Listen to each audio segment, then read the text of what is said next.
We also have another person who has joined us. Erica, would you like to introduce yourself? Sure, folks. Sorry for the late join. Erica Ramirez from Oakland Builders Alliance, or OBA. Okay, great. Thanks for joining us. We also have someone else too, another Dominic. Oh, do we have? Yeah, so it must be another forwarded email. Or is that No, it's another one. Having gone back to No. Dominic? Oh, there is it? Did we lose?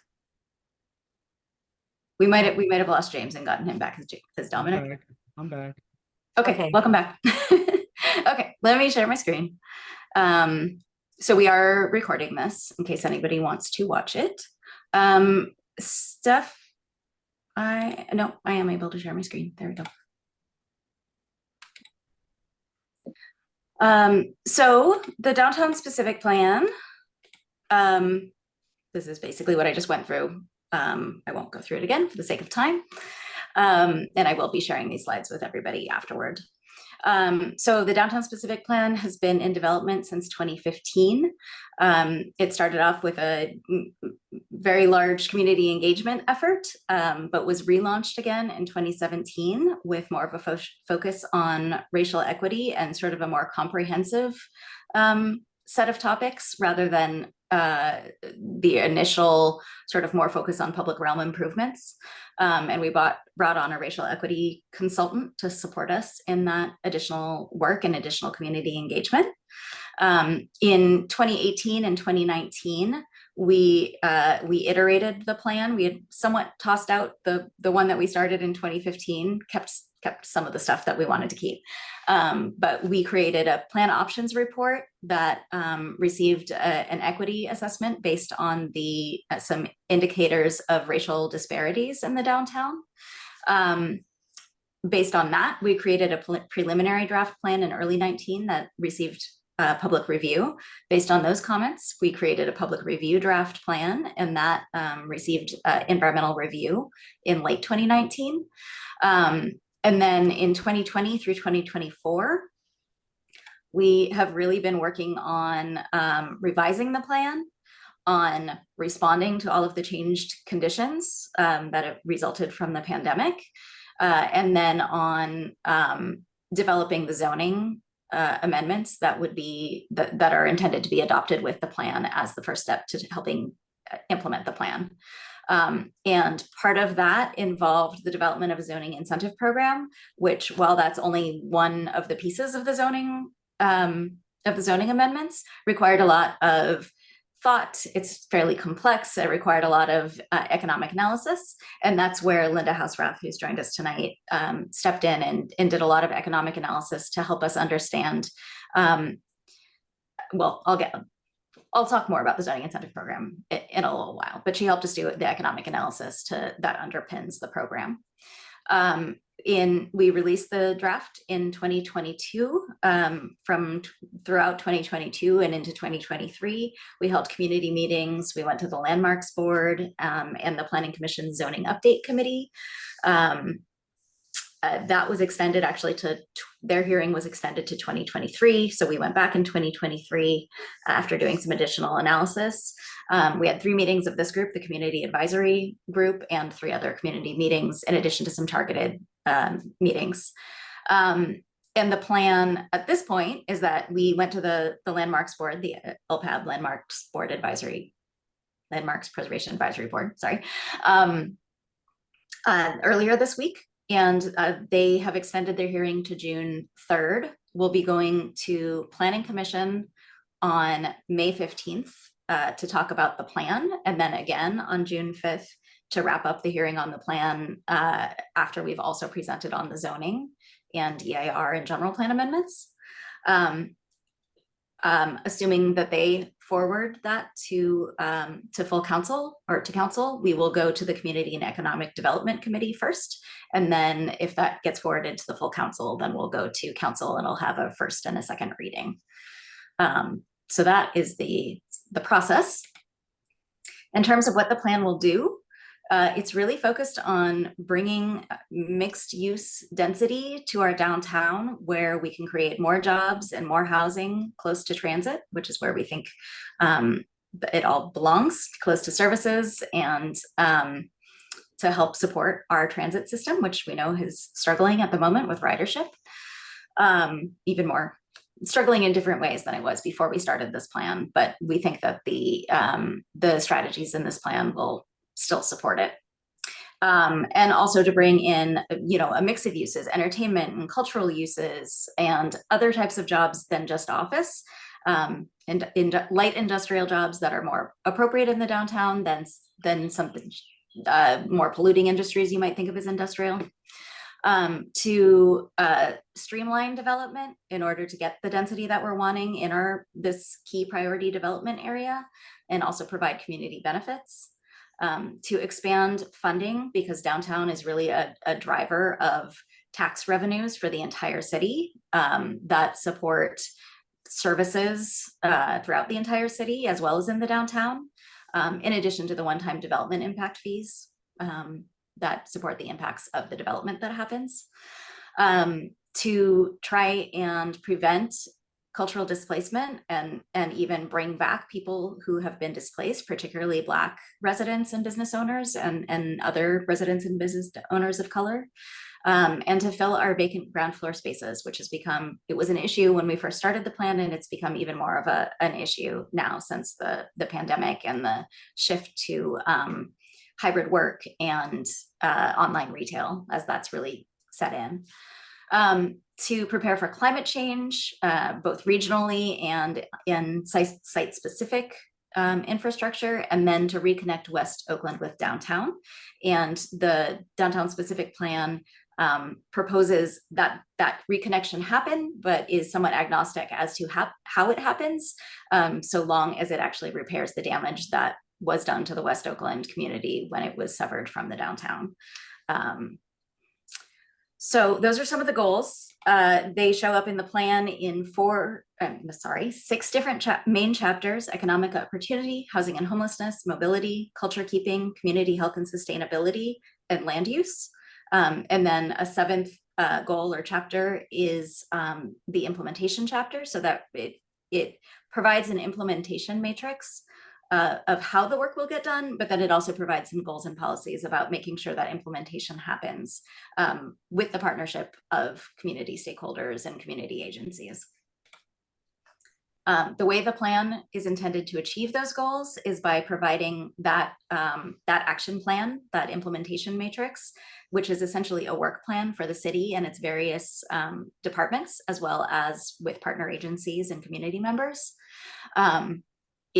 It sets policy, or it continues the city's more recent policy that as we're implementing the plan, we will use racial equity impact assessment as a tool, and we will use measures of success, and we'll measure our success with the plan against those and revise policies as needed, and also create an ongoing implementation steering committee for our specific plans that would help advise on the implementation.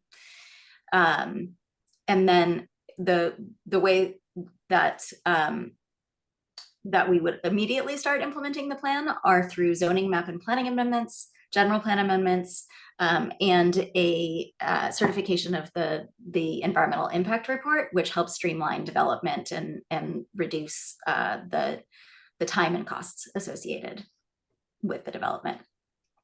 So just very briefly, wanted to cover the general plan amendments map. On the left, you'll see what was shown in the public review draft plan in August of 2019. There are not dramatic changes. Some of the color changes there are actually just color changes. The yellow on the left, I believe, corresponds with the Central Business District 3 on the right. So it's there, the color is a little bit different, but the numbers call out the actual changes. And if you look at the general plan amendments, which you can see on our website, and we could drop the link in the chat to those as well, though you may already, if you're at this meeting, you've probably seen them already. But those describe each of those are. One of the main changes, there weren't a significant amount of changes, but one of the main changes was to the area on the western side of Jack London, where you can see it went from having this mixed use all the way over to, I guess that's Brush Market. We need to label these better. But went all the way there. And what we instead decided to do, partially in response to feedback from the port, and also in response to the fact that we were no longer considering Howard Terminal for an A's stadium, we changed this to create an industrial, excuse me, like a light industrial transition area, where previously mixed use, which allowed residential, would go all the way over here in this hot pink. We actually pulled it back, and now the hot pink, I'm sorry, that was light industrial. It was closer to the Howard Terminal, that it was that red, that was the mixed use district. My apologies. Now we've pulled that red back, and we've made the light industrial this whole area over here, and then business mix over here. And so the light industrial would essentially be a buffer between this more retail, dining, entertainment area, closer to the center of Jack London, and the more industrial West Oakland industrial area over here. This just describes the changes. A lot of them are very small changes, like a block or a section of a block. Some of them are just corrections, but you're welcome to go through these and compare them. And again, those numbers on the maps correspond with numbers in the table that goes along with the general plan amendments. Again, we also removed the Howard Terminal site as an opportunity area. Just seeing it for now, it would remain as a port serving use in order to support industrial jobs. And those changes led to some mild changes in our development program, which sort of describes how many housing units and how many square feet of commercial and how many square feet of industrial we're expecting the plan to produce. We actually didn't change the housing units at all. We readjusted our expectations in some other areas to allow more housing when we removed it from that area. Moving on to the zoning, this slide on the left describes the different chapters or objectives of the Downtown Specific Plan, and on the right describes the approaches that we took in the zoning in order to try and implement each one of those. We'll go over them a bit, so I'll just very quickly sort of mention, for example, for economic opportunity, we developed an employment priority overlay zone in order to try and protect jobs in key areas, or protect space for jobs in key areas. In terms of mobility, crossing over or actually under the freeway, where right now the pedestrian crossings are terrible and very few people want to do it, we created freeway zones to try and improve the pedestrian experience. In order to meet our goals for culture keeping, we created an arts and culture overlay zone for the Black Arts Movement and Business District, or BAMD. So I'll stop there on this slide, but essentially we were, in everything we did in the zoning, we were attempting to implement the goals of the Downtown Specific Plan. So those changes to zoning included updated land use activity regulations, and those include both the zoning map, where all of those zones are mapped, and then the table that describes what activities are allowed in each one of those zones. It involved updated development standards, which include a new zoning incentive program, which I mentioned Linda had done a lot of economic analysis for. It included a transfer of development rights program for protection of historic buildings. And it also included increased height, density, and floor area ratio in very specific areas as part of the zoning incentive program. I might just actually go through, because the next slides describe these a bit. So some of the changes to the activities table that we're proposing generally include relaxation of restrictions on ground floor uses, creation of an artisan production commercial use that would be allowed by right throughout the downtown. We actually ended up adopting that early in the general plan, phase 1 zoning amendments, but we had sort of developed it through the Downtown Specific Plan. Reduced restrictions for group assembly commercial activities, so allowing larger entertainment spaces without conditional use permits. And then some of the changes we've made since the draft that we released in 2022 are clarifying what a research service use is, and that we allow it in the downtown because we want to encourage R&D in the downtown. We're proposing that alcohol CUPs, conditional use permits again, be removed and instead converted to a different process, not through zoning. That would be a special permit. So the goal is to reduce the barriers to being able to serve alcohol at, say, a bar or nightclub, because right now it's very it's time intensive and financially intensive, and we don't want to put financial barriers up for no reason, when instead we could do it as a special permit through our special permits division, which would actually serve our needs much better by having a permit that would be revocable if the standards are not actually met by an establishment. We also, some of the other changes include reducing the boundary of the pedestrian zone in the downtown in order to support flexibility of uses on the ground floor. In the pedestrian zones, those are the areas that we think are most critical to have active uses on the ground floor. And we wanted to make sure that those were still held to in their most critical areas, but we reduced the actual square footage or acreage of those areas in the downtown to where we thought it was most important in order to be less restrictive in other areas, because we know we have a lot of vacant spaces that need to be filled in order to make our downtown more economically thriving and also safer. Yeah, James? Can you explain a little bit more about the next to last bullet? Added a setback requirement for upper story additions in the AGT and produce market zones. Yeah, Neil, do you actually want to talk about that one?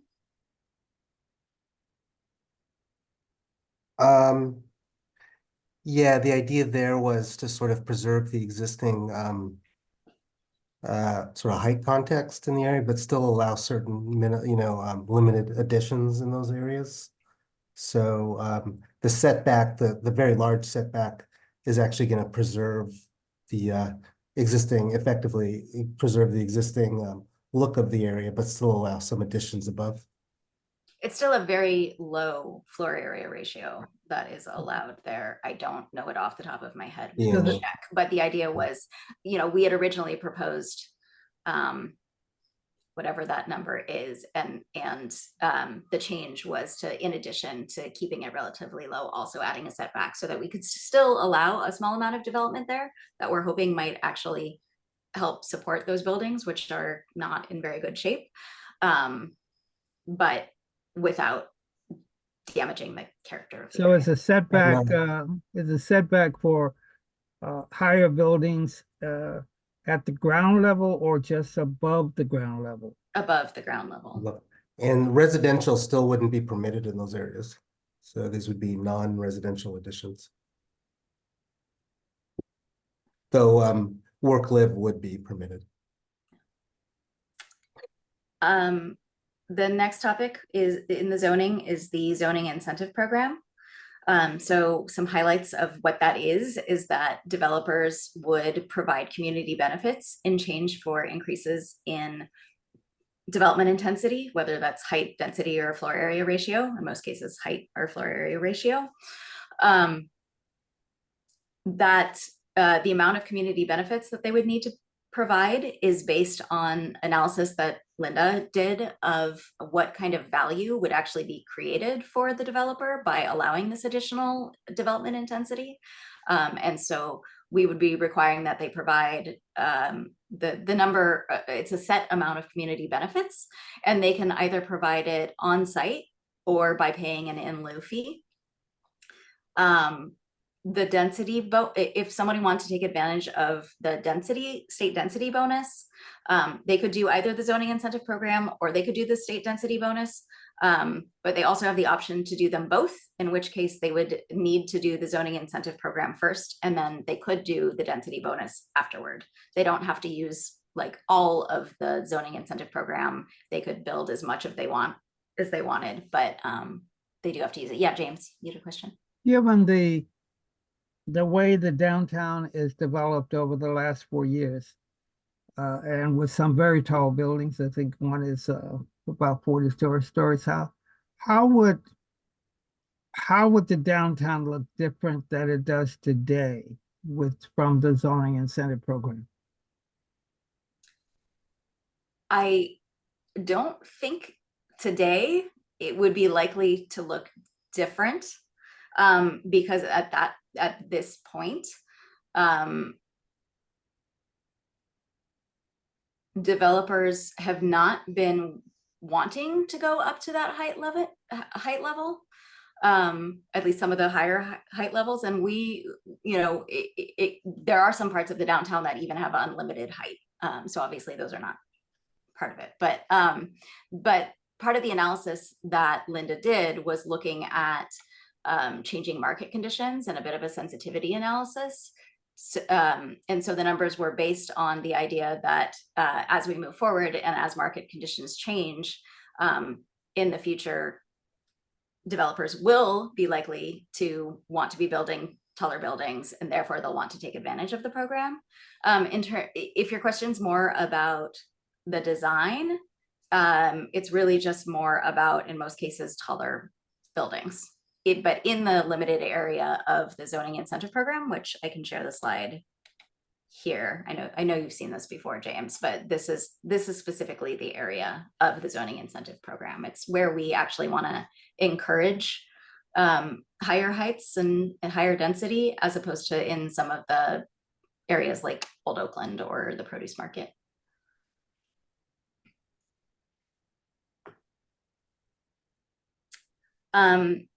On the zoning incentive program, some of the changes that we've made since the draft are some targeted reductions to the base height and intensity areas. And the way it works, for those of you less familiar, is that you start with a base height and intensity that's based on what is allowed today. And if you're in the zoning incentive program area and you want to take advantage of it, then you can go up to the maximum intensity that's allowed under there. So you're buying up to that additional density. But we have reduced those in a few areas, largely in conversation with Oakland Heritage Alliance, which has members here today. And those are actually described here in this image. You can see the areas that are red are places where we've made some targeted revisions, including removing like lowering the heights all along the whole Gold Coast area.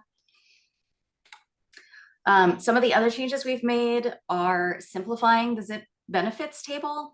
A lot of people found it very confusing, so we made some changes to it that we think simplify it. We've also changed to require that the affordable housing benefit be provided as an in lieu fee instead of provided on site, or instead of having the option to provide it on site. And that's based on a lot of feedback we got, particularly from Jeff and EBHO, that our affordable housing can be better built with leveraged for more units and for deeper subsidies through fees than it can if being built just a few units on site. And so since we removed that, we also eliminated the 10% on-site discount that we had when we were trying to encourage affordable housing to be built on site. We also, the interaction with the transfer of development rights program, only 50% of the maximum height and density allowed under the zoning incentive program would be allowed to be provided through the transfer of development rights program, because we want to encourage people to provide community benefits through the zoning incentive program. And then we also allocated those in lieu fees. So the allocation that we're proposing for the in lieu fees is that 50% of all of those fees would go toward affordable housing. And those would go into the Affordable Housing Trust Fund, and the city would treat them much as they would with the rest of the funds that come into the Affordable Housing Trust Fund, which is really focusing, particularly right now, on the racial equity goals of providing housing for folks who are homeless and at the extremely and very low income levels. And the other 50%, 25% would be going towards streetscape improvements, the other 25% toward employment training. And the employment training, actually, of that has a set aside of half of it for construction training and apprenticeships in order to support Oaklanders getting the jobs that we hope will be created under the Downtown Specific Plan. So few more slides. Moving on to the transfer of development rights.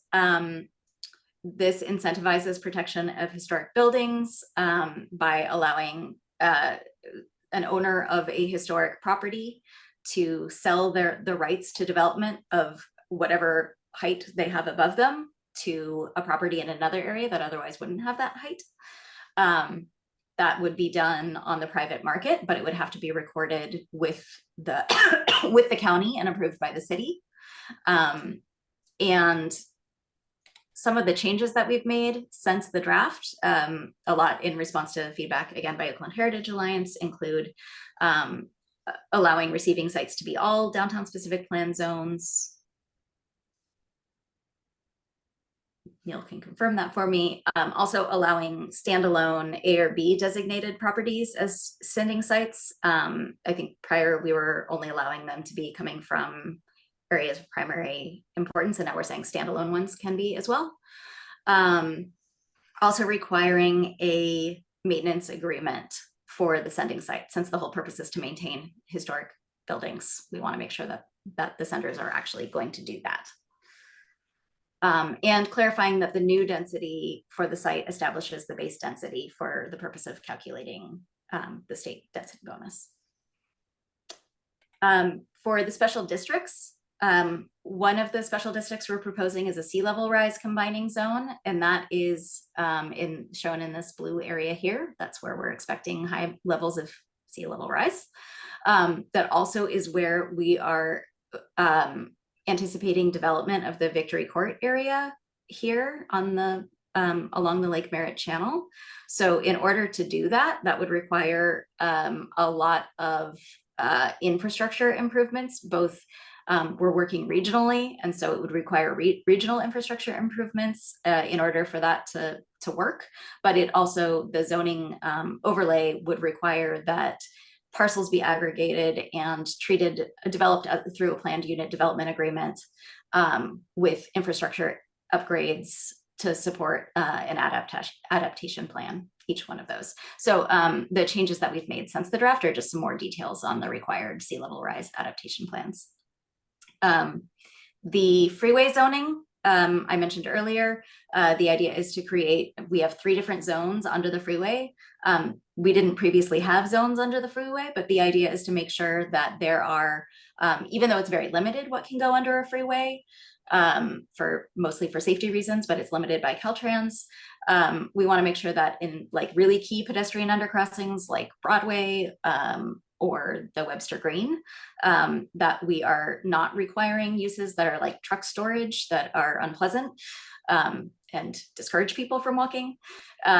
We want more active uses, and also requiring some landscaping in some of those areas.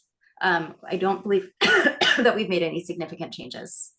Didn't really get a lot of feedback on that one.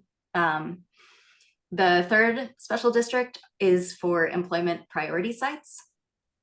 Those are those pink areas on the right. It's just a few locations. Yeah, James? With regard to the freeway zones. Yeah. Can the zoning actually address aesthetics and beautifying those areas? They're really dismal. Yeah, so we have included landscaping requirements for parking facilities. So I think we're just not allowing parking at all in the most pedestrian of those zones, but in the one that's still, we would expect a lot of pedestrian traffic, just not quite as key as the main corridors. We would be requiring landscaping, which is not currently required there. Neil, is there anything else to add to that? No, that's right. And in addition to landscaping, we would want, curb and gutter, the entire, for the parking, the entire type of improvement. Yeah. Improvements. Okay, thanks. What about lighting and being creative with lighting, for instance, color and so forth and so on? Is that beyond the scope of zoning? Yeah, I mean, something like that could get funded through our public works. Will require some cooperation with Caltrans, but yeah, it's a little bit outside of the purview of the zones. We do have a toolkit that our Department of Transportation put together to sort of guide any improvements and any like grants that they might be able to get, called Walk This Way. And it's a toolkit specifically for undercrossings. So they have done some work and some thinking about that, and like, how do we make those areas more pleasant? I know right now they can't do anything about the fact that they're really low, but they could brighten them up. They could add art. Lighting absolutely is one of the improvements that's called for. On the employment priority sites, these are areas that are very close to our BART stations and have a large floor plate, and therefore could be developed as large commercial towers. We wanted to protect those, since once those sites are gone, they're pretty much gone forever, or at least for the next 100 or so years.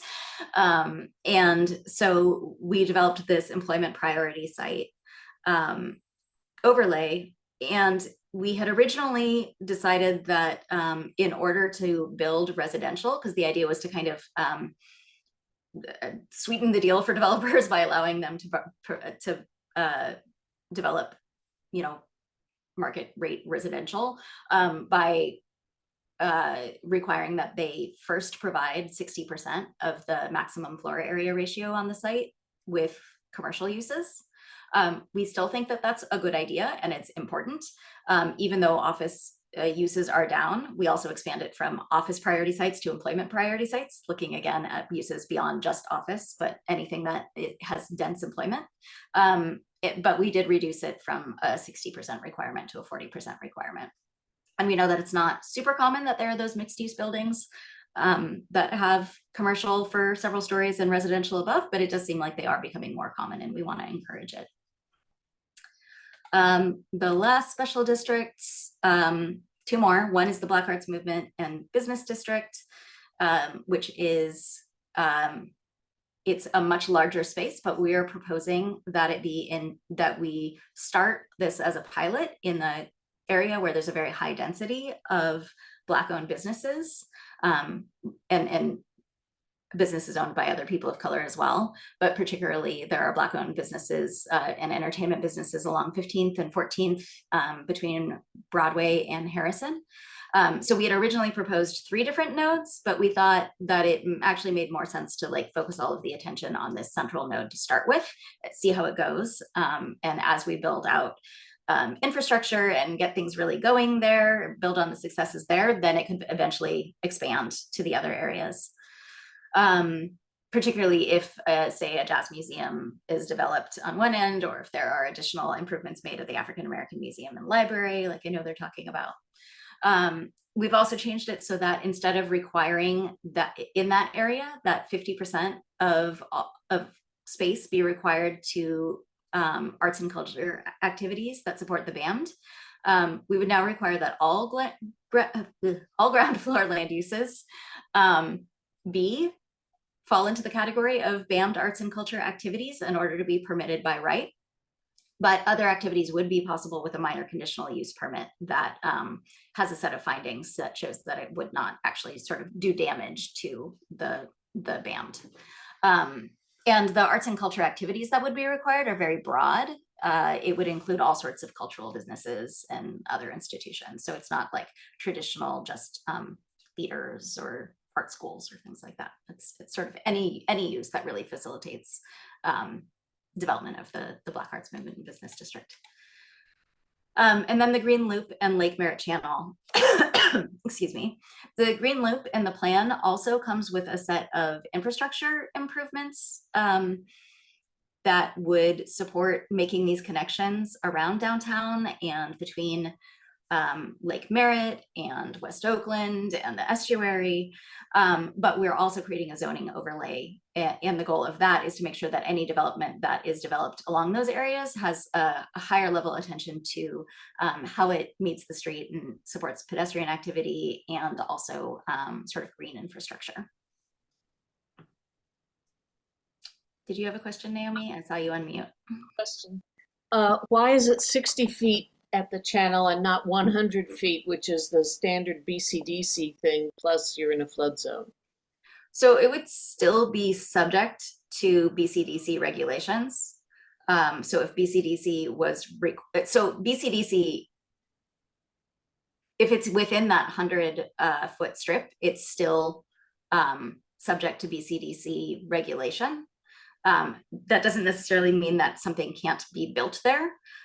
So we're actually increasing it to a 60-foot landscaped setback. There wasn't like 100% setback, or sorry, 100-foot setback there before, but anything that was developed in that area would need to be subject to any of BCDC's regulations. Well, I noticed on their website that anything that is considered marsh, and that would, for instance,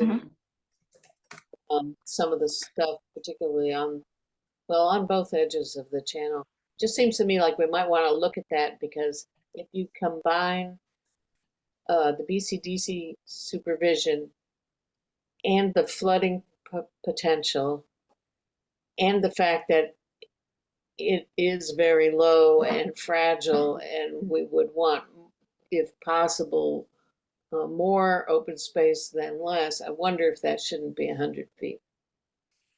Yeah, I mean, given all of those factors, my guess is that for each individual site, as they're doing their adaptation plan and working with BCDC and, you know, dedicating open space as part of their development project, it would probably end up being more than 60 feet. And I'll say this is just, again, what we have as a minimum, and there was actually no minimum now. So we're establishing a minimum, so there's at least a continuity of that.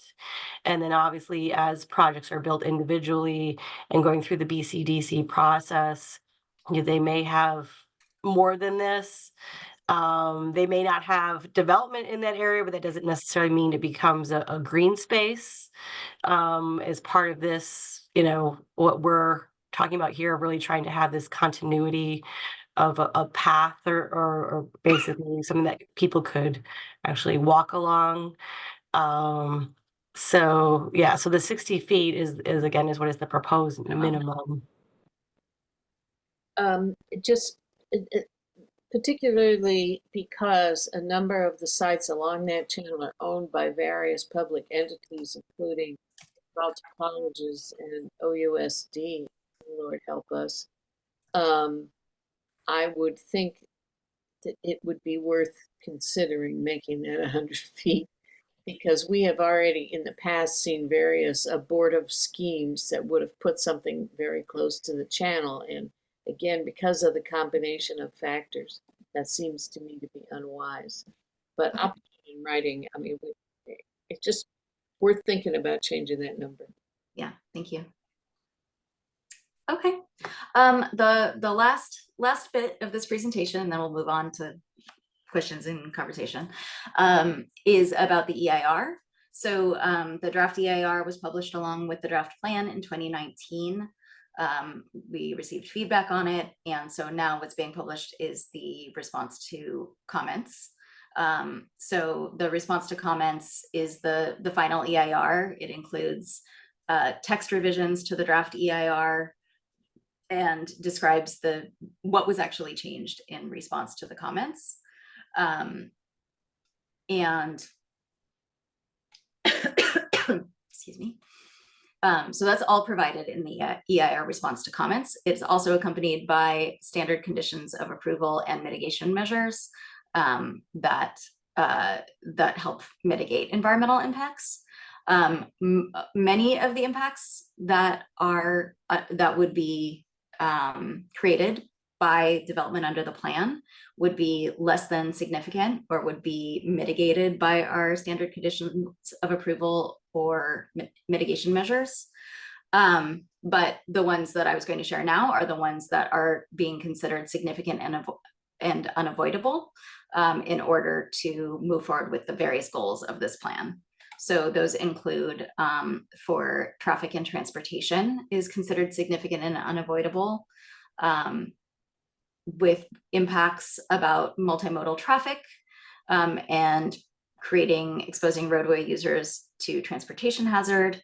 And it includes, so there are mitigation measures that are identified, but it's still considered significant and unavoidable even with those mitigation measures identified. Similarly, air quality, there could be a cumulatively net increase in criteria air pollutants. At the same time, we actually are expecting and hoping and planning that with the policies of this plan, we're trying to reduce air pollution by providing more housing and jobs near services and getting people out of their cars and into transit by providing more dense development. Cultural and historic resources is also considered significant and unavoidable. It would result potentially in demolition and destruction. We do have our process in place for historic preservation. Again, the plan and the accompanying zoning are attempting to mitigate that with the transfer of development rights program, with our other standard conditions of approval, and the various processes that we have in place. And then the last one is aesthetics related to shadow and wind are also considered significant and unavoidable. So that's it for the content. I'll just go to the next steps. We already had this is our second of our community advisory group meetings. The first one was on April 18th. We went to the landmarks board on May 6th, and that meeting is continued to June 3rd for more time to review the zoning and various materials. We'll be going to Planning Commission to talk about the plan on May 15th, and then back to Planning Commission to talk about the zoning, general plan amendments, and EIR on June 6th. And at that point, we'll be asking the Planning Commission to make a recommendation on both of those pieces. And then at their recommendation, we would move forward to the Community and Economic Development Committee of City Council. That is tentatively scheduled for June 5th to be followed by June 2nd and July 2nd and July 16th City Council meeting for the first and second reading. June 25th. Sorry, did I say July? You said June 5th. June 5th, sorry, June 25th, followed by July 2nd and July 16th. Yeah, just so everyone's clear, June 5th will be the Planning Commission. So that is an important date. June 5th would be Planning Commission. Oh, I see. That's what you're saying. Okay, that should be June 5th. Thank you. And then 20 days later is June 25th would be CED. Yeah, and then Council July 2nd and then July 16th. Yeah.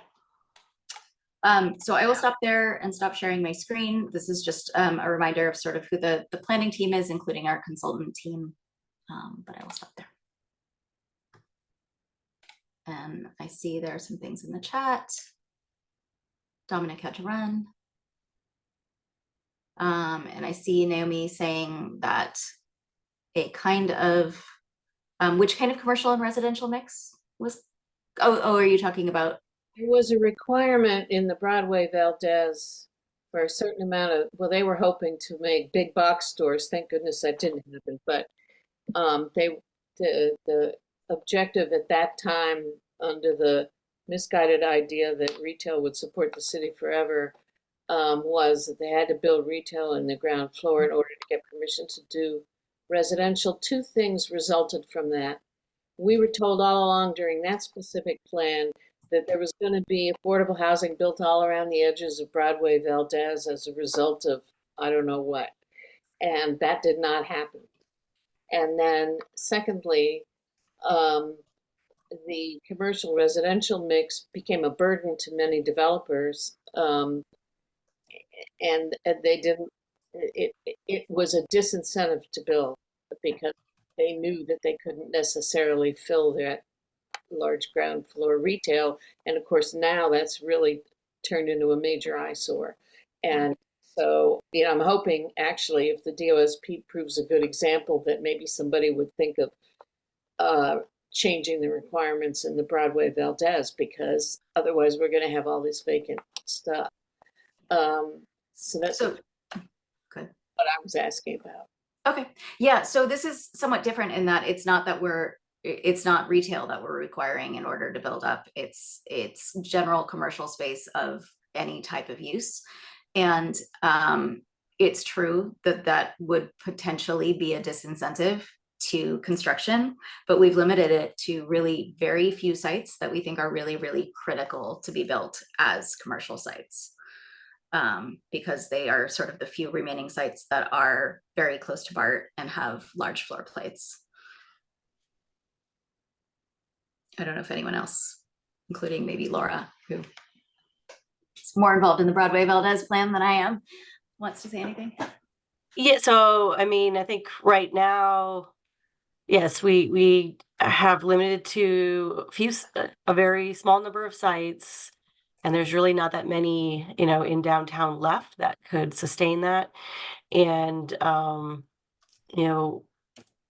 that doesn't mean it can't be changed, and we can see how things are going in the office market, but obviously right now, it's still a little early from what happened with the pandemic to see what's going to be happening the next 5, 10, 15 years. And so if we give that land away now for a different use, we're not going to get it back, right? And if things turn around. So we're trying to look at this from a long range perspective. And also one of the original intents that we had from BART, who was a grant sponsor on this project, was trying to create additional jobs in Oakland. That was, one of the goals. And, some of the other things that we think could potentially could happen, and we would like to have is biotech, right? And so that's something that we're hearing that there is some of a demand for, as well as the fact that that's not generally something that someone can do remotely. It's something that actually people have to go into an office to do, or into a location to do, and they can't do that from home. So those are some of the things that we're looking at. I see.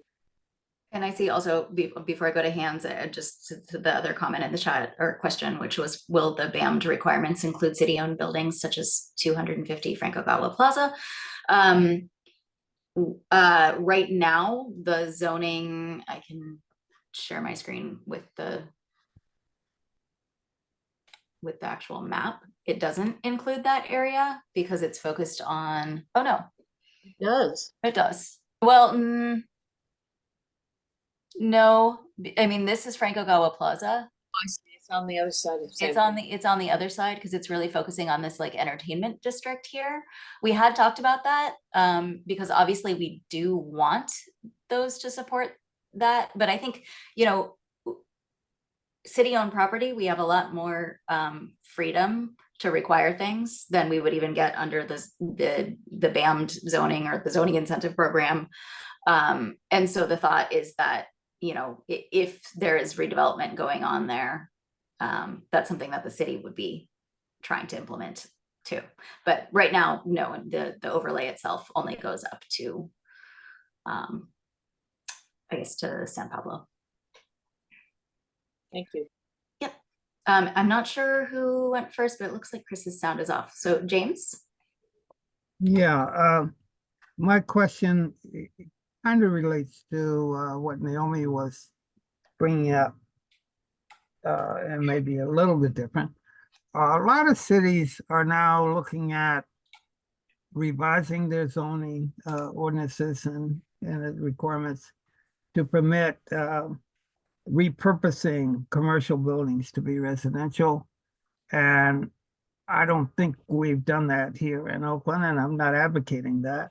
But throughout the downtown and even in residential areas where ground floor retail is, I don't know if it's required or encouraged, but we've got a lot of vacancies on the ground floor, and that does not do much to invigorate the downtown. And I'm just wondering if it's worth spending some time to consider whether residential might be an alternative use for some of the vacant retail ground floor spaces. Just throw that out there. Yeah, so we did actually make some changes, and I might turn it over to Neil to talk about this, but we really have done a lot in the zoning to try and relax restrictions on the ground floor so that they can be repurposed for a number of things. Right now, we don't really have anything that prevents in the downtown would prevent a commercial building from being, at least zoning wise, from being converted to residential uses. It's really more about the construction costs and possibly building, really the construction costs of the building safety and all of the changes that are needed to switch it to a residential building makes it pretty infeasible. But we have actually expanded some parts of the downtown where residential is allowed, including allowing work-live units in more parts of the downtown. So we still consider them commercial, but they are living units. Neil, do you want to say anything else about that, the expanding residential? Yeah, sure. We're in the ground floor in the commercial zone. We're permitting work-live by right, which I don't think it was originally. Also, the areas where there's the most restrictions on activities, Joanna's mentioned this, is just in a very, very few small areas. And there's lots of areas in the CBDR and CBDRX that allow ground floor, not CBD, I'm sorry, DDT, R and RX allow residential on the ground floor by right, and it's expanding it much more than it is now, like on San Pablo and some of the corridors. I would recommend that design review for turning what was zone retail to residential, that design review be mandatory. Yeah, the way it's written now, it would be required. Design review would be required for the establishment of any new residential units. Okay, thank you. Yeah, I'll add that we actually have a project right now, a pre-application for what's an office building to be changed to residential in the downtown right now. So, yeah, as Joanna mentioned, there's really nothing in our zoning code preventing that from happening, except for obviously, I think the few sites that we mentioned that are for commercial, that are vacant sites right now. They don't have buildings on them. So, but otherwise, if a developer wants to change an office building right now to residential, they can under our zoning.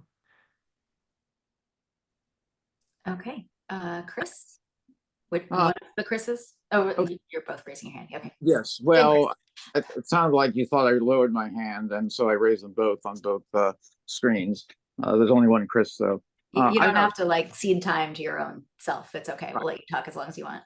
Yeah, I got a bunch of questions. One to thank you, as we've said in our letters, for incorporating a lot of the OHA recommendations into this latest draft. I'd like to start on the transferable development rights. And in the letter that we sent on May 4th, and we sent an updated version today, we had a number of questions and comments. Neil and I have had some side discussions too. So I guess I would pose the question to Neil. Have you had a chance to review any of that? And do you have any responses so far to the comments that we presented? I haven't read anything that you sent today. I'm thinking Monday. What we sent today is pretty much the same what we sent. Oh, okay. Yeah, I did read in particular with interest the suggestion for getting the administrative instructions in right away.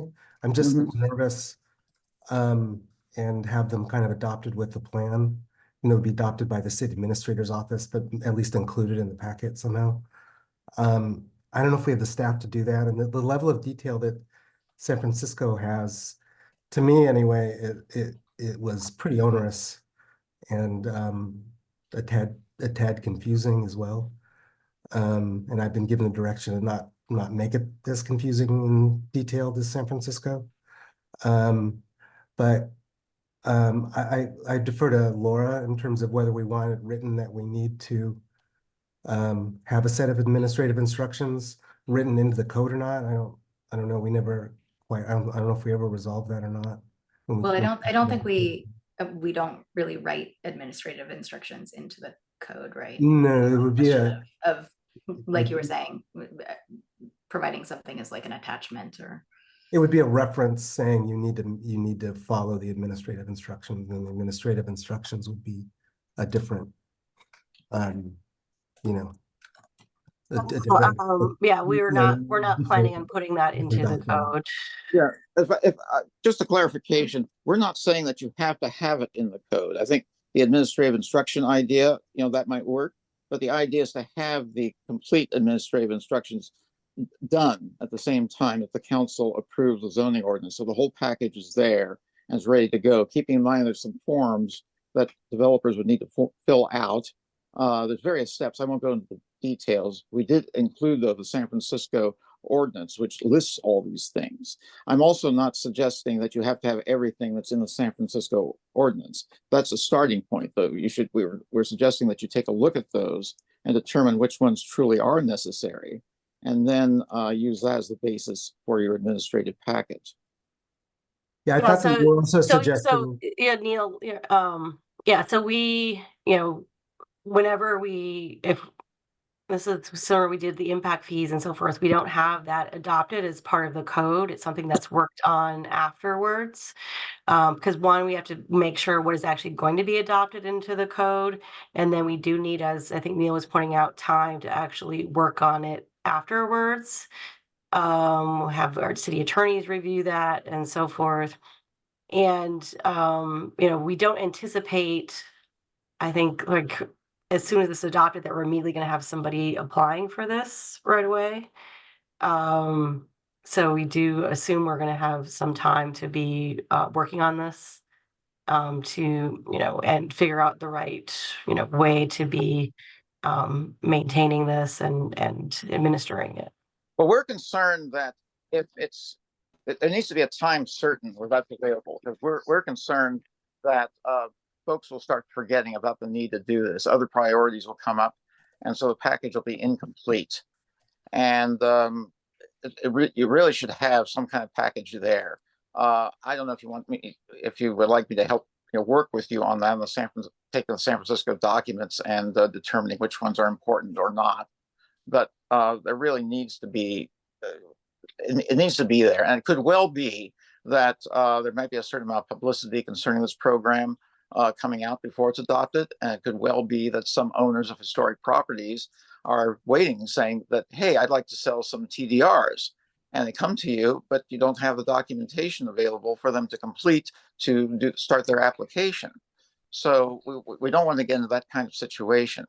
So we're asking, staff, do you have a strategy to make sure that the elements of the packet that are needed for the program to work will be in place when it's adopted?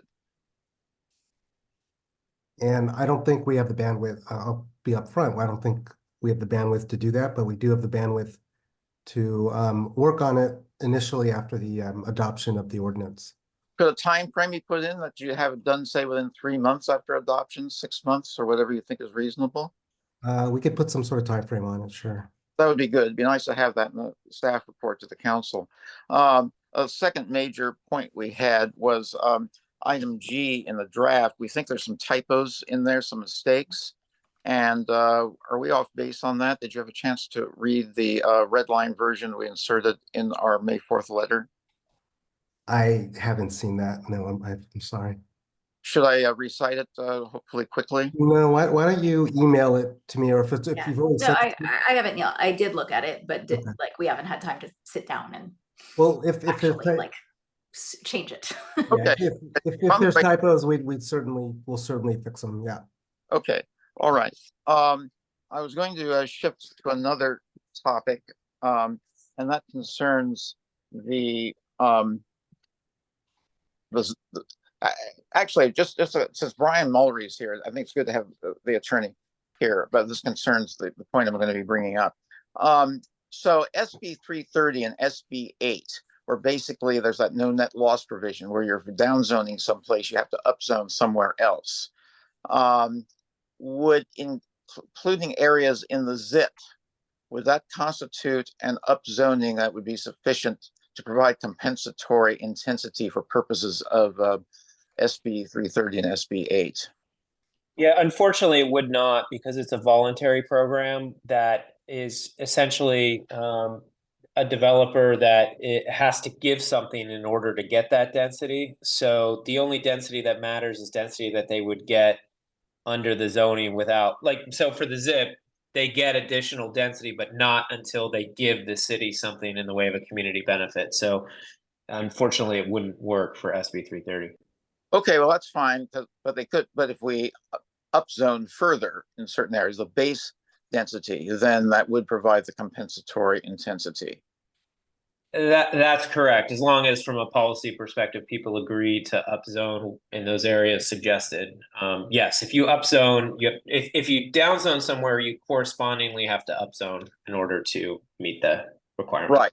Right. Okay. So, but the ZIP doesn't count. Okay. Well, good. That's helpful.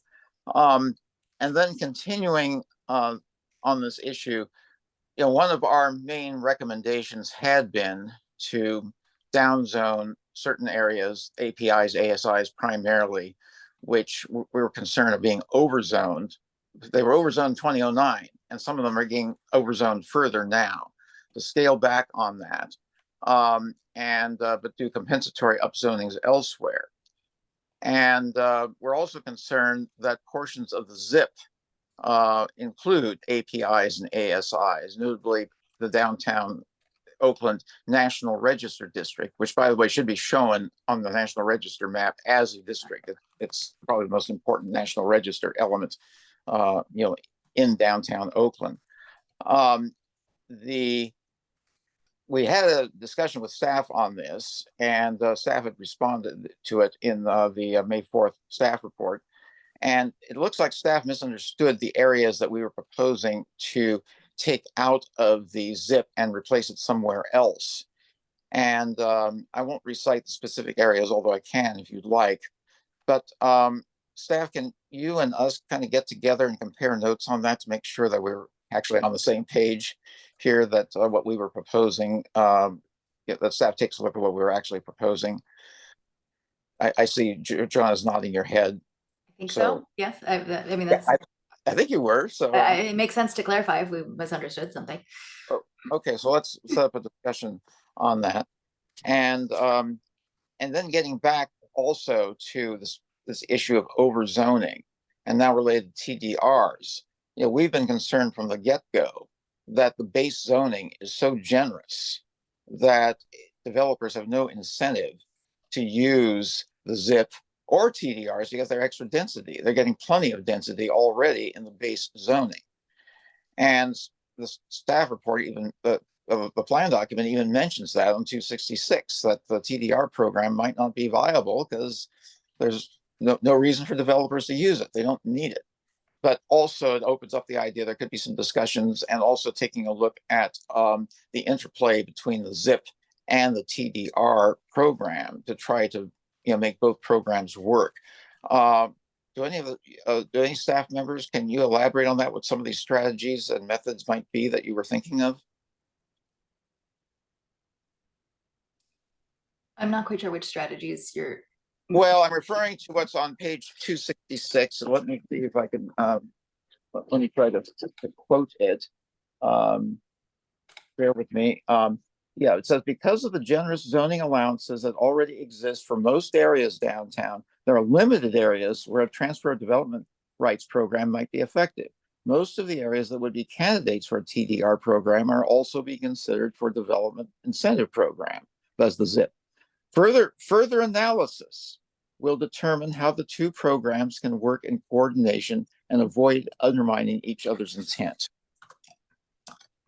So what further analysis might be worth looking at? Well, I think that's how we set up the zoning already. So, and how the zoning incentive program has been set up.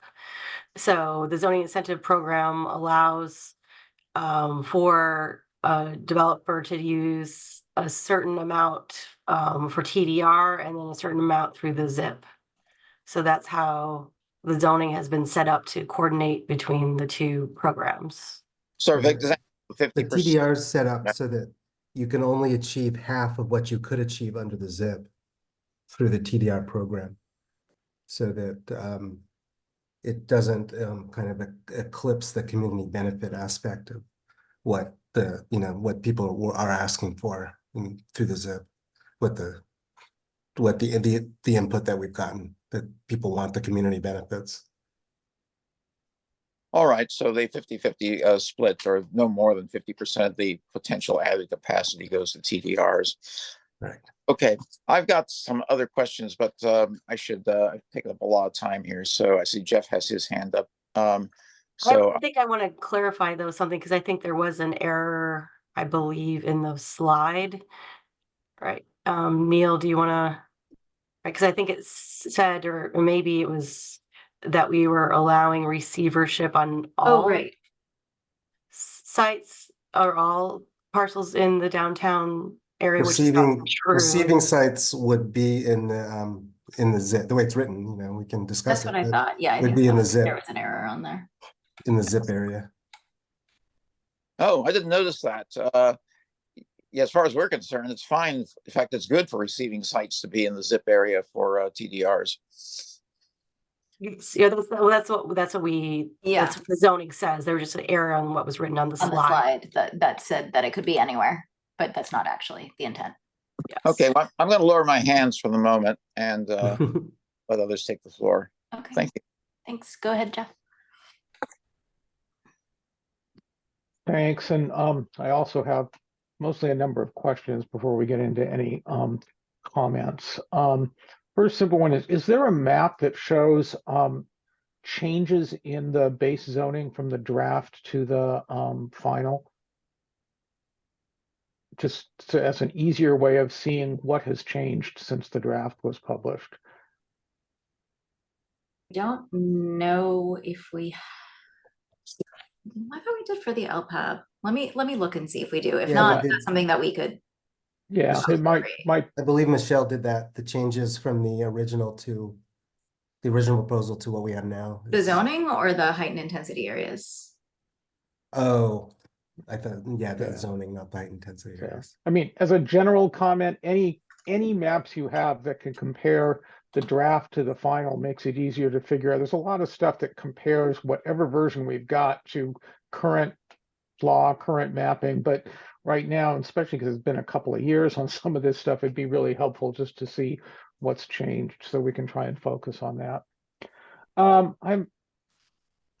Several questions on the ZIP. The first one is just a really technical one. The slide presentation says that the current menu now is a choice between a fee, which goes to multiple uses, public restrooms, discounted commercial space, and street improvements. But in the text of the zoning, there is no reference to street improvements, and there's a cross-reference to a section that doesn't even exist. Can you take a look at page 27 of the zoning amendments? That's an error in the slide. The street improvements are included in that in that fee. So there's a certain, I don't remember what the percentage is. Joanna probably knows. It's 25. But that's included in that fee. So we took out that. Okay, well, that still leaves another issue. If you look at page 27 of the zoning text, under 4A I3, where it talks about the 25%, it says 25% in the economic and workforce development miscellaneous fee revenue account to provide the downtown improvements described in 17.101K110 4BA4. There's no such section. And as far as I can tell, there's no definition of downtown improvements. Sorry, can you show me? I'm trying to find that in the Yeah, let me. zoning right now. Yeah, if you want, I mean, I can put my screen up and show you. You know, it would be helpful. It's really difficult in a meeting like this to go through details like that. It would be really helpful if you could bullet it out and just email it, Email and it, I can look yeah. through it, and I can be in communication with you about it. I will send you a note about that, Neil. That would be really helpful. Thank Yeah. you. It's a little bit difficult Okay. on the fly to look at those type of details. Yeah, I mean, it's probably because you changed things around as you went, but now it's sort of an undefined term as to Yeah. exactly what Yeah, those yeah. improvements It could be. are. And we Right. also, just one thing to note is that it wasn't part of the packet, but we are updating the Affordable Housing Trust Fund chapter just to receive those funds. So just FYI, that is Got happening. it. That makes sense. But sorry, could you say it again? You said that the text, the one before, the text doesn't include streetscape improvements, but it did in the slide. Yeah. Okay. So just, as I said, I mean, I'll send you the exact note, but it's on page 27 of the draft zoning amendments. Thank you. And there's a reference in there to something called downtown improvements and a reference to a section that doesn't exist and isn't even numbered in a way that would make sense. Yeah, things get, as you know, things get changed. Yeah. Pieces get Yeah, I deleted. Yeah, it's like an orphan kind of thing. Yeah, we'll figure it Not out. trying to beat you guys up, just Oh, I know pointing you're out not. I know you're something's not. not clear. Let's fix it now. Okay. I'm We- actually very glad other people's eyes are on it to catch these type of things. We've talked a lot before about the ZIP program, and that one of the things that operates under that is that the base units and the additional units are all subject to the impact fee. Nope. You're shaking your head. The base units would not be. The bonus units are not subject to the impact fee. No, they are. Sorry. My understanding was they're all subject to the impact fee, and the bonus Yes. units also Yes. have an additional charge. Sorry, I was thinking you were saying the reverse of that. Yeah, My okay. bad. That's not spelled out anywhere, and or at least not that I saw, and really should be, because and I don't know whether that needs to be spelled out here or spelled out in the impact fee ordinance, but something needs to be really clear that doing the ZIP doesn't get people out of paying the impact fee in the way that doing density bonus does. We did put something in there to clarify that. Or did we put it? I think we put I've it in seen the it in other what- chapter. Were we going to put it in? I thought we were going to clarify that actually in the density bonus section. We'll talk about it and get back to you, because we were intentionally trying to clarify that. And if Yeah, I mean, I'm not sure that putting it in the density bonus section really helps, because somebody who's looking at the ZIP might not cross-reference the density, or anyway, I think it needs to be spelled out clearly so people don't come in with thinking they're going to get one thing and finding out another. And do I understand right? You are saying that for purposes of the density bonus, if they choose the ZIP, then the base units is the units allowed under the ZIP.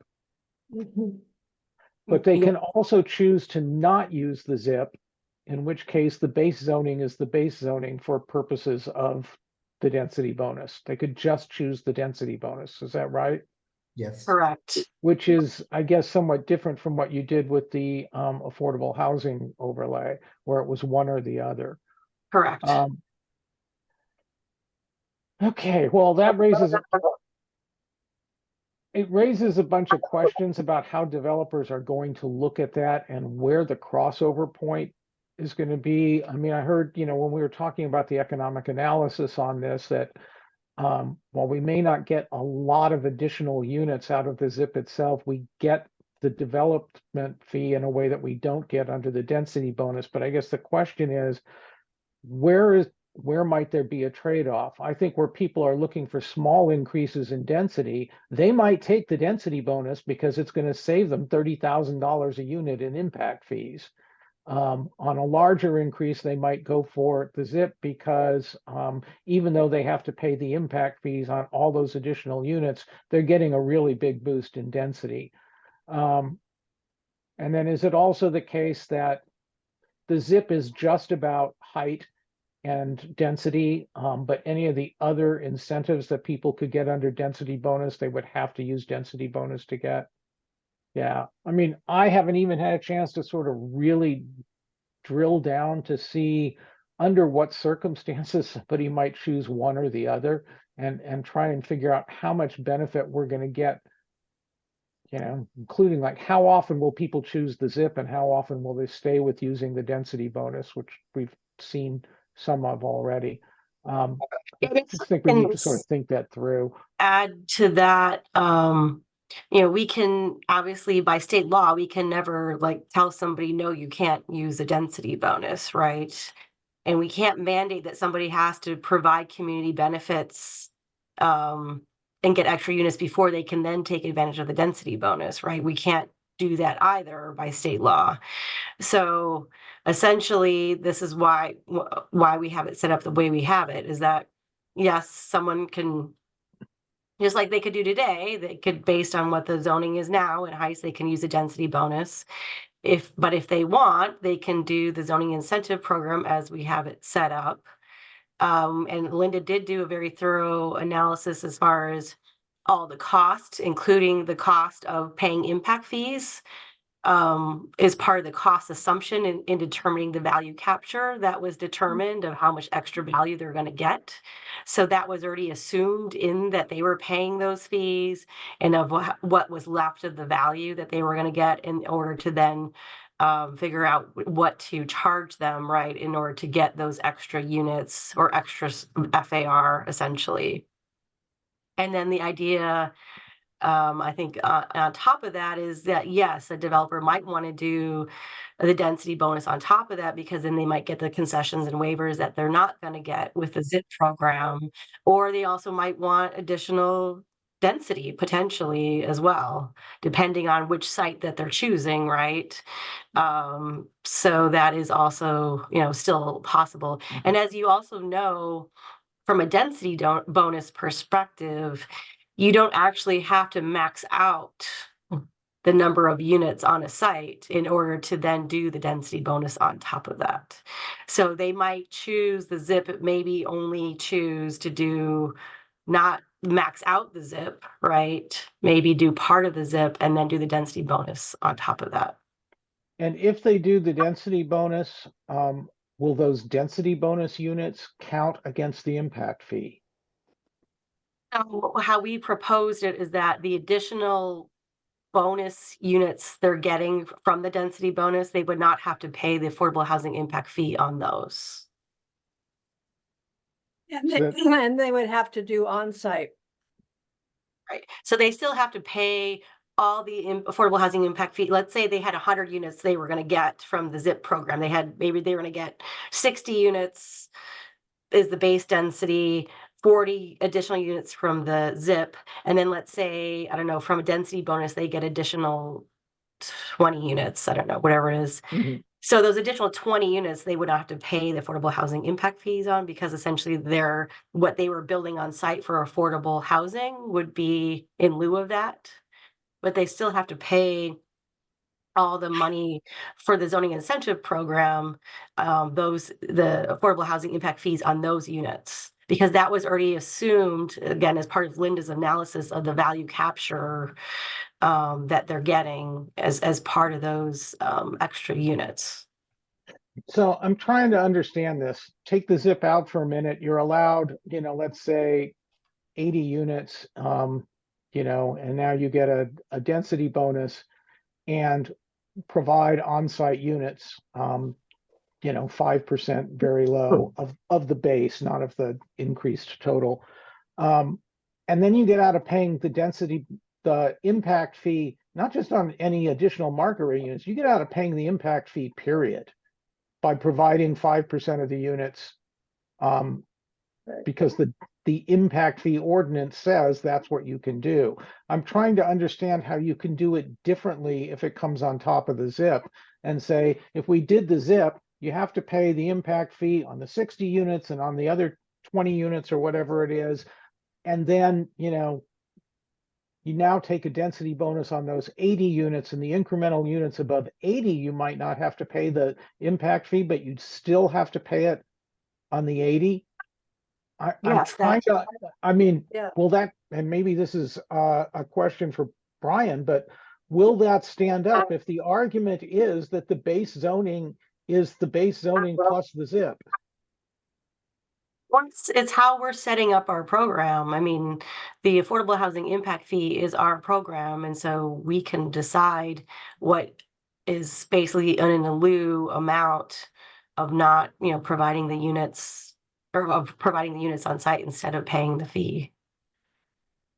Yeah, so the ZIP is entirely voluntary, right? So it's not a program that the developer has to enter into at all. So they could go straight up density bonus, and then state law would apply.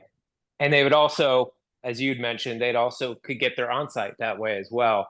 But the ZIP's just an entirely different elective program that's voluntary for the developer. So it doesn't cross up state law at all, because the developer never has to do it if they don't want to.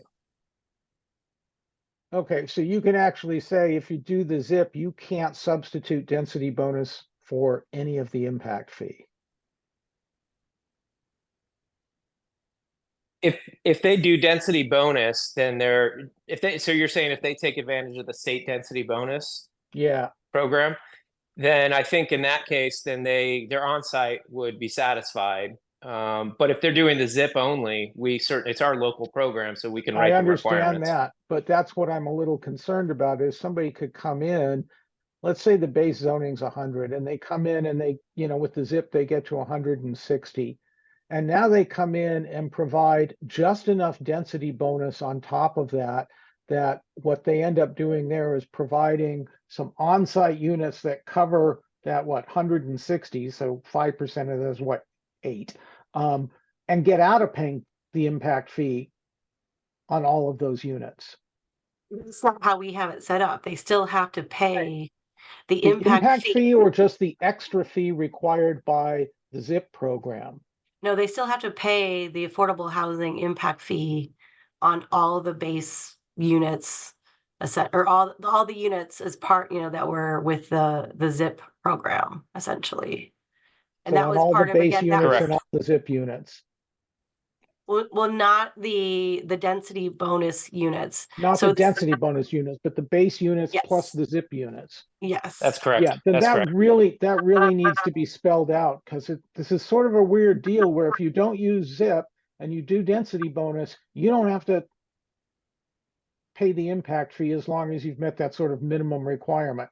And yet we're saying for density bonus and ZIP that if you use the ZIP and we use the density bonus on top of that, the base units for purposes of calculating the density bonus is the total units.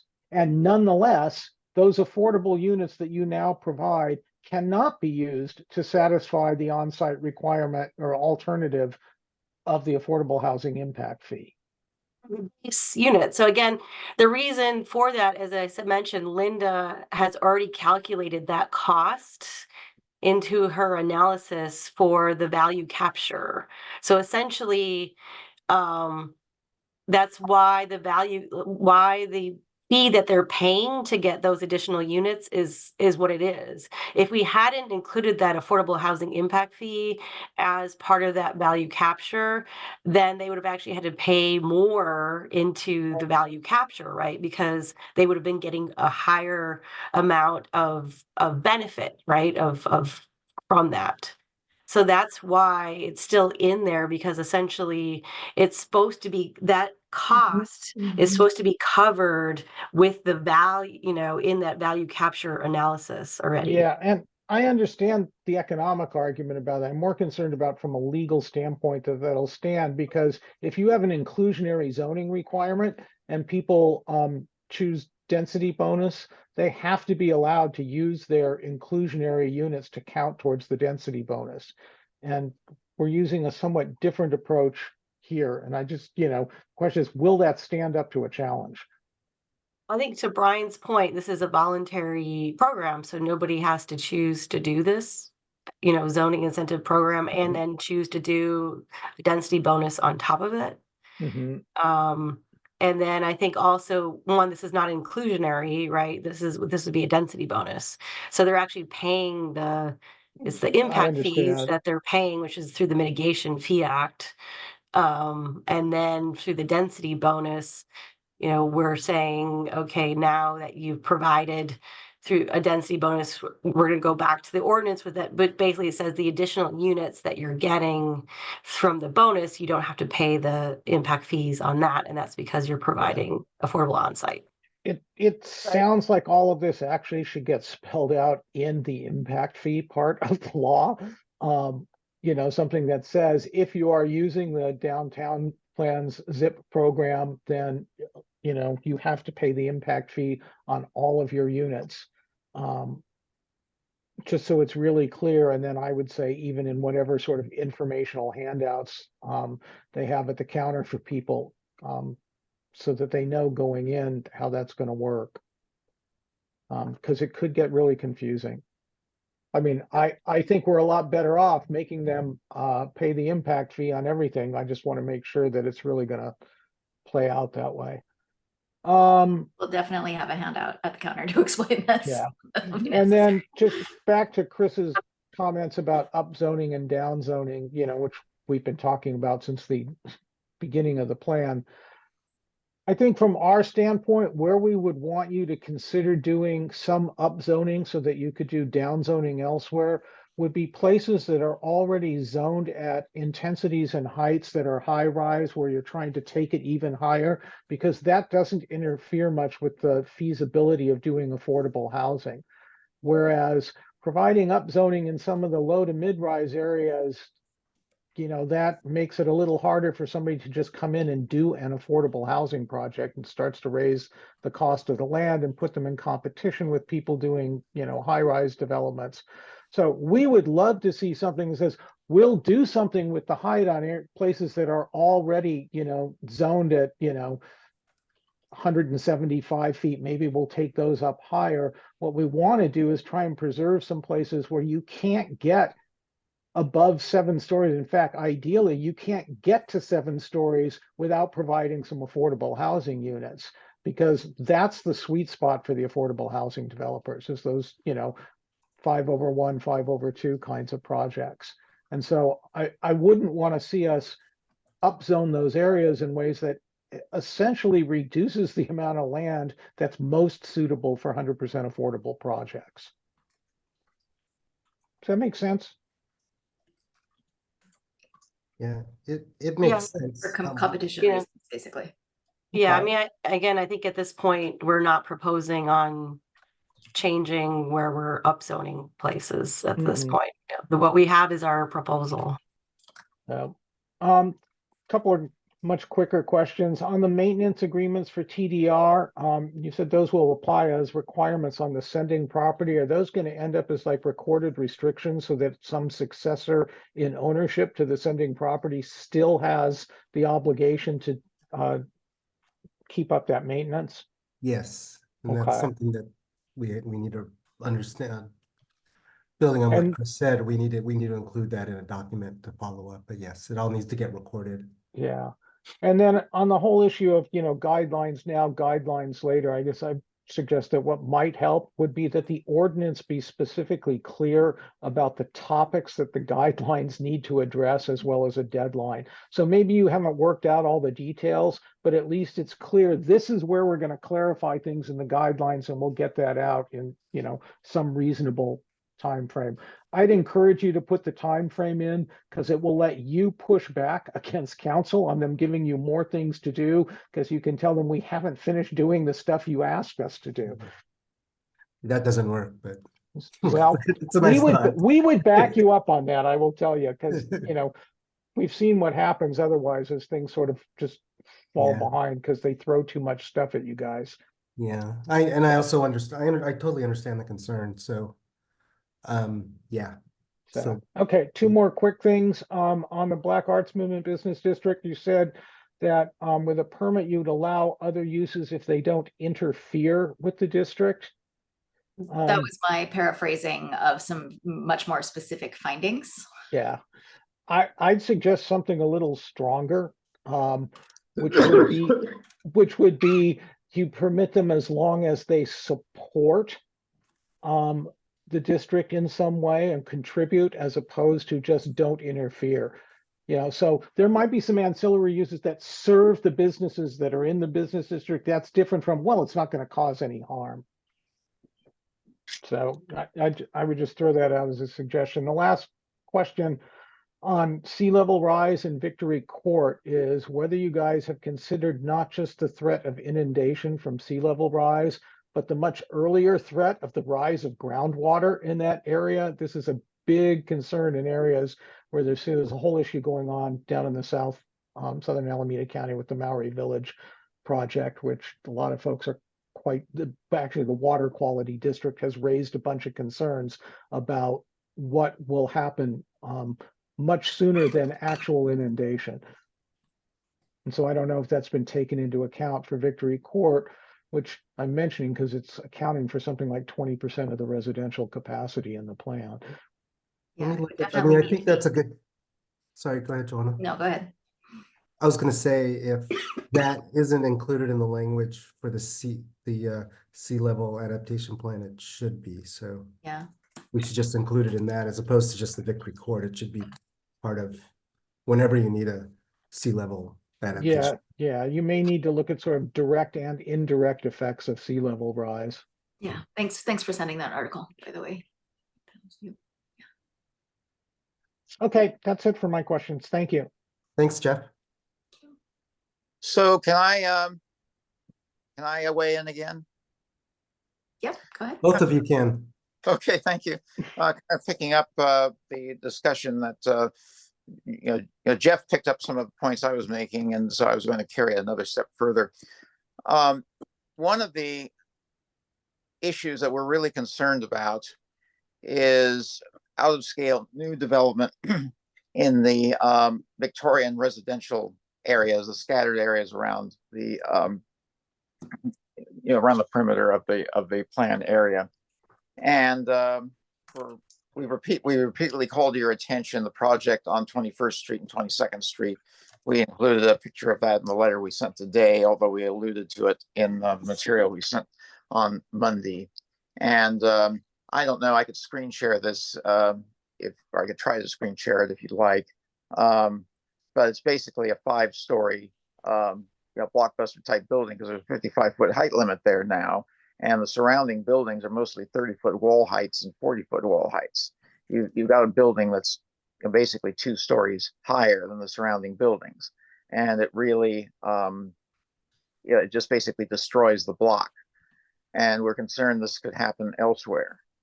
And that was one of the areas we were proposing for further down zonings. The 55 feet, which was adopted in 2009, was a mistake. And it should be lowered. At least that's been our recommendation. And is there any chance still that staff can look at, lowering those height limits further? And of course, that would be coupled with upzonings elsewhere, which we've discussed.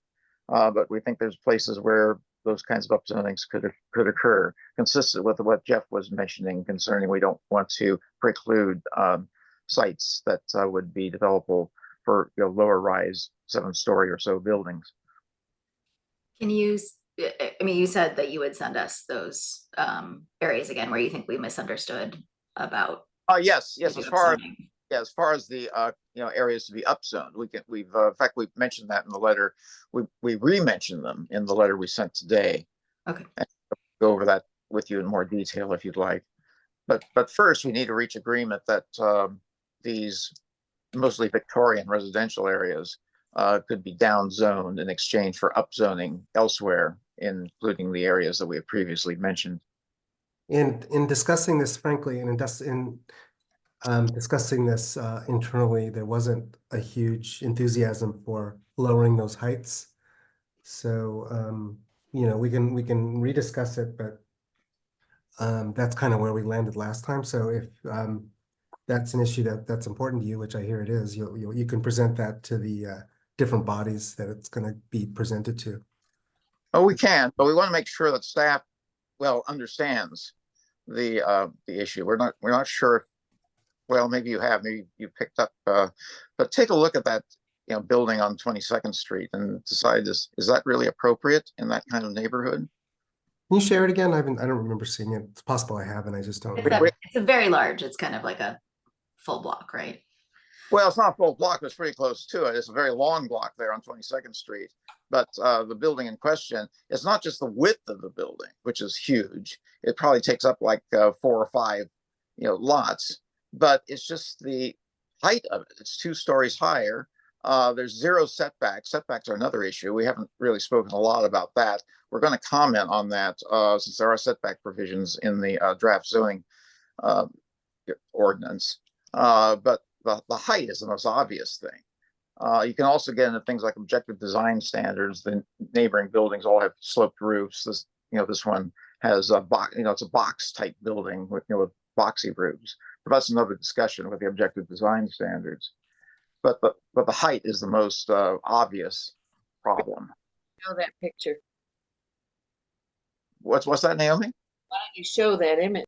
Well, if I can try to screen share it. I've been pretty not too good at screen sharing.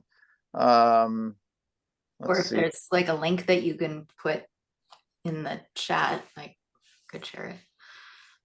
Yeah, I could include the. It's basically the PDF. If I could stick the PDF in the chat somehow. You said you sent it. Is that the one that I got from Naomi just before this meeting? Yeah, there's a picture of it in there. We've sent you the picture before, but this one we've highlighted. Then I should be able to. Maybe you can access it. Well, I probably.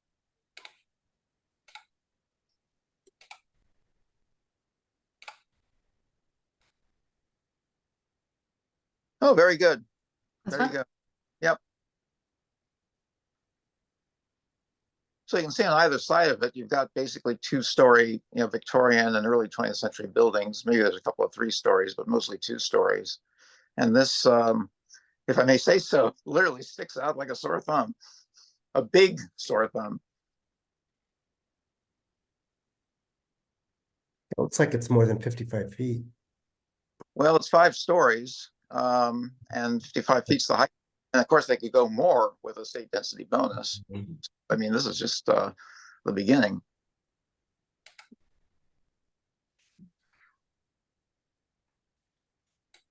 I think if you want to just send us you said, I guess, the information, and then we can, have some further discussions. But as Neil said, I think there was already pretty thorough discussions about this. And I think we, made the changes that we, from the result of that discussion. So you said to send the information. Which information are you referring to? Well, the ones that you said for the receive or the higher, that you said we misunderstood essentially. Oh, So okay. we For can- the and obviously we can look at that along with, re-looking at the thing that you're talking about right now, the area you're talking about. Yeah, we resent that today again in the letter and the attachment we sent, but we can provide more detail too. We presented in generalities today, and we could give you something more specific in terms like specific parcels, boundaries, if you will, of upzoned areas, if that would be helpful. I mean, I think you had given sort of relatively specific areas before. So if we're misunderstanding those, it would be good to. Yeah, basically that was a big. Staff recited it differently than what we presented it. Okay. And actually, we agreed with staff. You were saying that this should stay in the zip, and we agree because those were appropriate areas to stay within the zip. But you recited the wrong areas. So, well, anyway, shall we? You want to just take a look at the letter we sent, and if you need more information, let us know, or should we be more proactive? Well, we can take a look at it. If you're saying now that you feel like you did actually try to correct a misunderstanding in what you sent today, then there's no need to do that again. We'll take a look at it and let you know if we're if we need clarification. Great. Okay. Thank you. Any other questions or comments that anyone wants to share? I would just like to mention that in talking with Chris and Jeff earlier today, we talked about whether those streetscape improvements, the 25%, What? Oh, streetscape improvements. Okay. actually should apply in residential projects, and what are they, and are they really needed in the context of the city having money and developers having money to do that kind of stuff anyway. And just wondering if that isn't nibbling away at your affordable housing percentage. And it is not a historic preservation issue. It is that the streets, I don't know what those streetscape improvements are, but the ones that I've heard about that have been talked about, for example, by the folks in the Black Arts District, the things that I heard discussed were cheap and and well within the ability of things like Chamber of Commerce improvements and other sources of funding. And I'm not so sure we should, if we get any money out of the ZIP, and I don't know that anybody will use the ZIP, but if they use the ZIP, should 25% of that really be going to that? It seems to me unwise. I mean, I will say that I think the way we wrote it, and definitely the way we intended it, was that these would be streetscape improvements that would go beyond anything that we would normally require. So it wouldn't just be landscaping and such. Yeah, Neil? They go into, as I recall, they go into a fund for downtown improvements. So it would be above and beyond what they would have to do. Well, I don't know what they are. I don't know what those things are, so I can't judge it. But there is already a business improvement district, and there is always a lot of focus on the downtown area's viability. And, you know, when I compare it with other needs that the city has, even to maintain its own public buildings, which is not happening, like there's broken steps in front of City Hall. I just question whether these aren't things that developers generally like for example, in the Broadway Valdez area where we have a lot of new residential buildings, the developers are making nice sidewalk improvements, fixing curbs and putting weird gravel in and making it cute, you know? And they're doing that for marketing reasons. And they don't really need to pay the city to do it. It seems to me it's probably more efficient to have it as part of the project and much faster. And in the case of the Black Arts Movement District, I haven't heard that they've been asking for anything all that expensive. Maybe I'm wrong, but what are we talking about? Banners? Well, I will say that one of the things that we've talked about with our economic development staff is that there is a lot of need for maybe even not expensive interventions that don't have any other source of dedicated funding, and that there are, like, particularly entertainment uses, cultural uses, there's sort of outside improvements there are that they're not being able to make because they're small businesses that can't afford it, and they're in existing buildings. It's not like a new development. So we're talking about these fees would go anywhere throughout the downtown. Did you say something, Neil? No, I coughed. Oh, okay. Yeah. But yeah, the fees would be used where they were needed in the downtown. So the thought was that they could actually reduce a lot of barriers and provide sort of small and BIPOC owned businesses with like improvements and plazas and things like that might support a number of businesses in one place in a way that there just isn't any other source of funding for. And I will add that there's a big difference between what happened in Broadway Valdez, because the Broadway Valdez, there were such huge, like, entire blocks, right, that were being redeveloped, and part of the requirement was for the developers to pay for the sidewalk widening and street furniture and all sorts of things. Here, you know, when you're looking at a huge downtown area, you might have one building, you know, that's happening on part of a block. or a block where nothing is happening at all, right? So how do you can't have the developer being paid, that's building a project, pay for something that's like 2 blocks over, that's not even associated with their project. So those are kind of the types of things that we're talking about. And even in Broadwayville does, there were some areas where there was gaps that are still gaps today because there wasn't a new building being built there. And so you still have this gap because until the city comes up with some other funding to pay to improve that gap, it's going to exist. Yeah, Jeff? Yeah, I mean, we're generally inclined to agree. I'll drill down on that a little. Our feeling is that the community benefits derived from residential projects should be residential and specifically affordable housing benefits. Whether that same fee might make sense on non-residential projects, I think is an entirely different issue. If somebody's doing an office or commercial project, paying some money into a fund for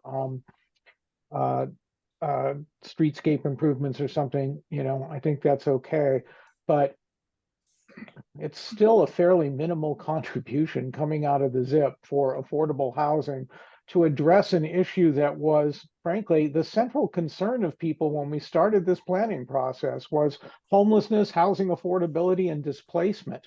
I know there are folks that think we need streetscape improvements too, but I don't think that the demand for that rose to the same level as the concern over housing and the mismatch between market rate and affordable housing. So we would really like to see any community benefit requirements coming out of market rate residential to really focus on dealing with what was, frankly, one of the stated objectives of the housing element, which was to close the gap between market rate and affordable housing production. And we need every tool we can get to do that. We had this, but we had a 7-to-1 ratio of market rate to affordable. And we're not going to address that if we don't really concentrate things like the benefits coming out of the ZIP to address that. So I think you will see a strong recommendation from us to not include those streetscape improvements. The apprenticeship and job training is a different issue because there's a whole set of issues about who is and isn't getting hired on housing projects, and there's a lot to be said for trying to do something with the pre-apprentice and apprenticeship programs, but that's a very different linkage from what we're seeing on the streetscape improvements. Thank you. We're sort of 3 minutes away for any. Does anybody have any last closing things you want to say before we wrap up? Well, thank you very much. There's some in the last part of our letter we cited. There's some very interesting provisions in there, such as promoting use of the California Historical Building Code. It's great that staff has it in there, and also it looks like trying to come up with a more effective house moving program. So at some point we'd be very interested in hearing more specific ideas from staff. These are part of the EIR mitigations, with some more specific ideas on how those would be implemented. What was the second one that you said? I heard Promoting a more robust house moving program, essentially, or relocating buildings that might be proposed for demolition.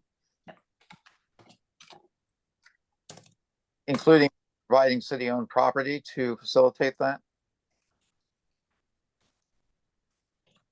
Okay. Right. So before we wrap up, Joanna, I just want to say whatever substantive comments we make on the plan and the zoning, we do really appreciate all of the work that you all have put into this and taking the time to meet with us and hear what we have to say. So I just want to make sure that y'all understand that. Appreciate it. Thank you. Does that mean we should really dread the letter that's coming if you're prefacing it with that? Our comments are not going to be a surprise, from a policy standpoint, but that's a different issue from appreciating the amount of work that staff has put into this and all the meetings you've had to do and so on. So I just want to make sure that doesn't get lost in any comments we might make. Thank you. And we'll try and say something to that effect. Appreciate that. Thank you. And thank you all for your very long advocacy and support during this whole process. It's still going, but it's been a long time. So thank you all for all of your very strong attention to all of these issues. Yeah.